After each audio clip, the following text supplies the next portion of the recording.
இதுதே கரும்புங்க. நான் என் சொந்த வீட்டில் கரும்பு வச்சு 3 சல்ல கரும்பு இருக்குது. இந்த கரும்பை நான் வெட்ட போகிறேன். என்னத்துக்கு வெட்டுறேன்னா, நாளைக்கு என் பிள்ளை சவுதிக்கு போகுது. மருமகனுக்கு பேர பிள்ளைகளுக்கு நான் கொடுத்துட்றேன். பாருங்கள், வெட்டுறேன் பாருங்கள்.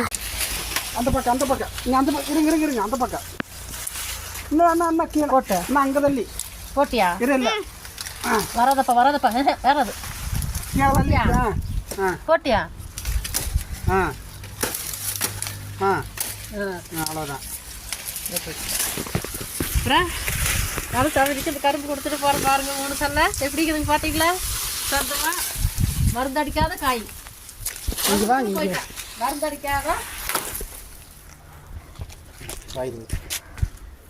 அடிக்காத போடு பாப்பா.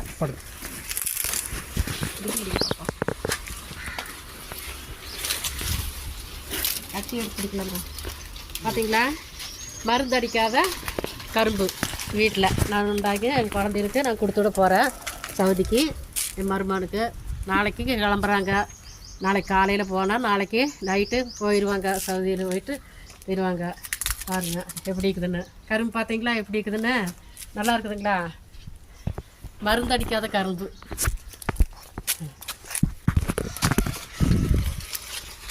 பாருங்கள், எங்கள் வீட்டில் பப்பாளி மரம் பாருங்கள், கொஞ்சம் இடம் 2 மரம் இருக்குதுங்க. 2 மரம் இருக்குதுங்க.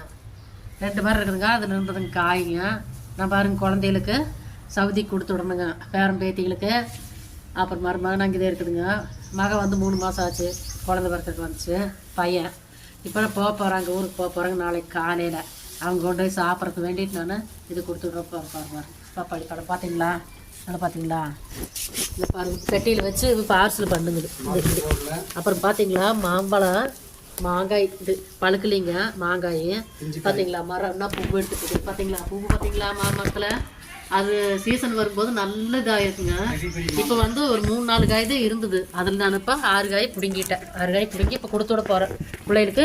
குழம்புக்கு, மீன் குழம்புக்கு போட்டால் சூப்பராக இருக்குமா இல்லைங்க? அதனால வந்துட்டு நான் கொடுத்துட்றேன் பிள்ளைகளுக்கு. இது கொண்டு வராங்க. அப்புறம் கரும்பு தான் நான் சொன்னேங்களே, கரும்பு வெட்டி வச்சுட்டு பாருங்கள். அதை வெட்டி எடுத்து வெட்டியில் வச்சு அடுக்கி கொடுத்து வரணுங்க.